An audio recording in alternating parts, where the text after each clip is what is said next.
Saliba injured, who will start? Zinchenko grumpy, will he depart? Cunha desperate, forcing a move? And Cannavaro Zagreb are in town with a point to prove. Welcome back to DeanieTheOne.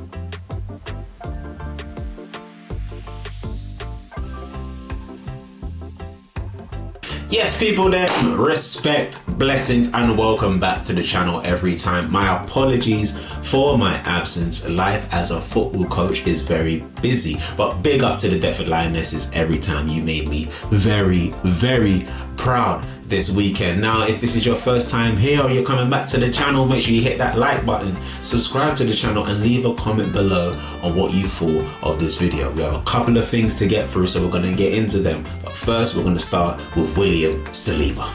So as we know, before the Villa game, news broke that William Saliba would not be in the Arsenal squad, and that seemed very detrimental. Would Saliba being there have stopped Aston Villa scoring their 2 goals? Who knows? But we went on to draw that game 2-2, which was very, very annoying, to say the least. And after the game, Mikel spoke to the press and said, "For sure, we are worried. We are very worried. We will have more information, another test on him, and we will see." And then today in his press conference, Mikel Arteta gave us an update on Saliba and said Saliba is evolving well. The last few days he has been feeling much better, but this game comes a little bit too early for him. They're eyeing his return from injury against City in I think it's the 2nd of February, so that's not far away at all. That's actually next weekend, so it's going to be a quick turnaround to see Saliba back in the team, but it will be a great boost to have Saliba back for that City team. If the task of fighting for the Premier League wasn't hard enough already, it will be much harder without our potentially best centre back in the team. Yes, and there is actually more good news regarding injuries, but I'm going to save that later for the Champions League preview.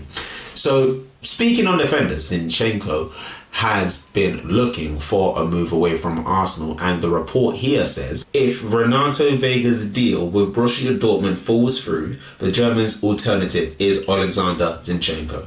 Chelsea and Dortmund are currently far apart in their negotiations, but Zinchenko would be very expensive. And then from punch-drunk Arsenal, Borussia Dortmund are in contact with Arsenal over fullback Zinchenko over a possible move this month. And we brought that news to you a week ago or so, and it's still the same thing. I'm not sure if he's even closer to a move or closer, to leaving or staying. We're not sure. I'm absolutely not sure. But it would free up space on that left-hand side, or in terms of options anyway, because we're stacked. We're absolutely stacked in that left back position. We don't need another left back right now. I feel like Zinchenko has seriously fallen down the pecking order in that sense. So a move away, maybe rejuvenate his career, go to the German league. Is it as competitive as in the Premier League? Will he do better? Maybe so. It could be good for him, because I don't see where he gets back into this Arsenal team.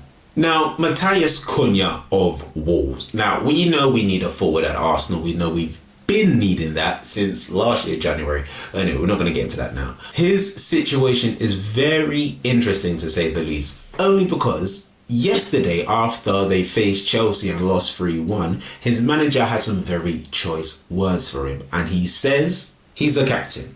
He can be frustrated as he wants to win, but everyone in the dressing room wants to win. I do not like his body language. I understand it now. I will not understand it next time. Very, very some choice, damning words talking about his personality. If you remember a few years ago, it's not the same, because in this situation it's manager and player, but in the other scenario it was player and player. Remember Sanchez, Bellerin was upset that Sanchez really wanted to win, and this, that, and the other. Now, if that's a player that wants to win, I want a player that wants to win at Arsenal. I'll tell you that much. If it is that mentality, I do want that at Arsenal, because we need players like that at Arsenal. Could he have done it in a better way?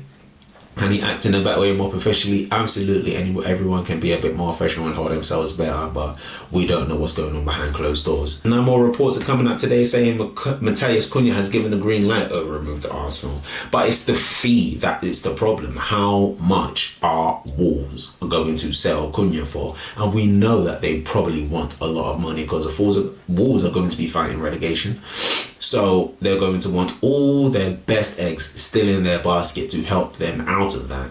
And despite agreeing with the Premier League player, a deal seems very unlikely this month, with Gunners nowhere near Wolves' valuation of the player at the moment. Now, hearing all of that, it's just like, okay, do we want to meet that fee if it's not the player that we want? Because I don't know if Cunha's a stopgap or Arsenal's number one. And I don't think he should be. I'm not saying he's not a good player, because he is a good player, but I don't know if he's going to be the player to take us there. I don't know that for sure. I'm not sure. I don't think he is, because he doesn't bring that excitement to me. But then again, players can change. Players can bring something that we never saw before and everything else. And then there was a final link to Marcus Thuram of Inter Milan. Arsenal are reportedly weighing up a 65 million move for Inter Milan forward Marcus Thuram, as per Court of Side. I don't have much information on Marcus Thuram, but what I will say is, if Arsenal do not sign, how many forwards do we need? Two at least two. And it's the 21st. We still ain't signed that. You know what? Maybe it's just time to get into this Champions League preview. I think it's just time to get into... Let's just get into the Champions League preview. I can't talk about transfers anymore because it's just going to annoy me. It's just going to annoy me. So, time for the Champions League preview. Arsenal versus Dinamo Zagreb.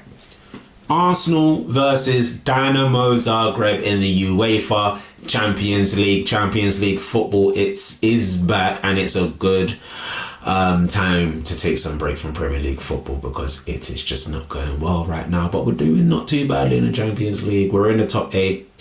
And if we win our last 2 games, we will secure automatic qualification. We won't have to play those 2 extra games in February or March, whenever it is, and this, that, and the other. Let's just get qualification so we don't have to play extra games because we already have a lot of injuries already. Now, a certain legend is taking charge of his first game tomorrow, and that's Fabio Cannavaro. And I'm pretty sure a man of his stature and of his mentality, even though it's his first game and it's against Arsenal, he's going to want to try and set the standard. So Arsenal we don't want no banana skins.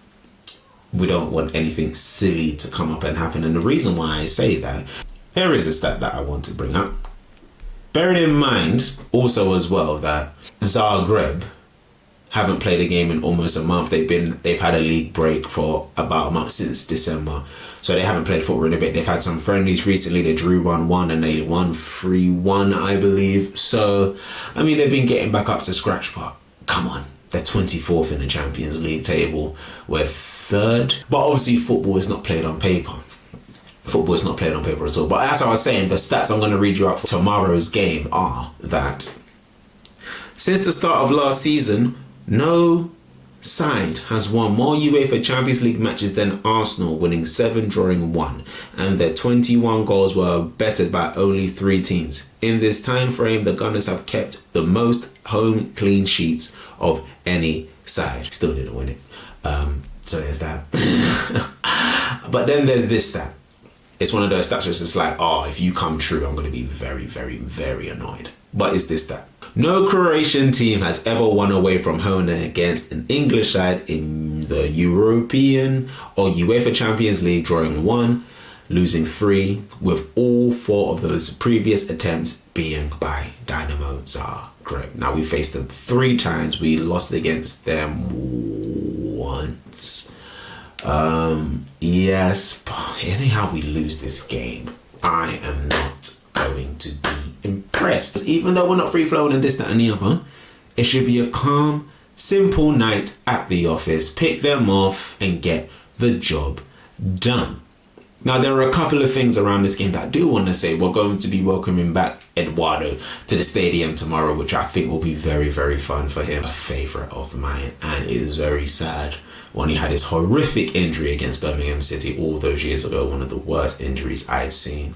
And if you haven't seen that injury, but you are squeamish, don't go look at it. Trust me, don't go look at it. But obviously, if you're a fan of Arsenal, you know about Eduardo and this, that, and the other. So it'll be good to have him back at the Emirates tomorrow. And then there are two key players that I've been making the rounds and that we should keep eyes on. Martin Batruna and Luka Stojkovic. Two of Croatia's and Dinamo Zagreb's best talent. Keep your eyes on them ahead of tomorrow's game that comes from AFC A Rush. So I'm going to keep their eyes on them, but I think I even made it in my notes. If these two have made the headlines tomorrow, something's gone very wrong on our side, and we cannot have that happen. So get the job done.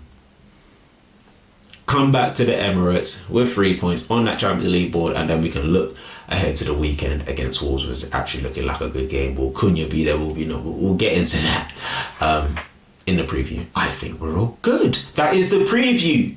And a little news update from DeanieTheOne, myself. Thank you for being here and watching this. Like I said, my prediction will be 5-0 to the Arsenal. And also, before I forget to say, it was confirmed that by Mikel Arteta today that Ethan Nwaneri and Ricardo Calafiori have both returned to training and are available for tomorrow's match. That's one thing I did forget to say, but I'm making sure I'm getting it in the end. So if you've enjoyed this video, please hit the like button, make sure you drop a comment and subscribe to the channel as well. I have been DeanieTheOne. Make sure you watch out for my match reaction tomorrow after the game, and let's hope that it's an Arsenal win. Have a good evening, people. Love and guidance. Peace.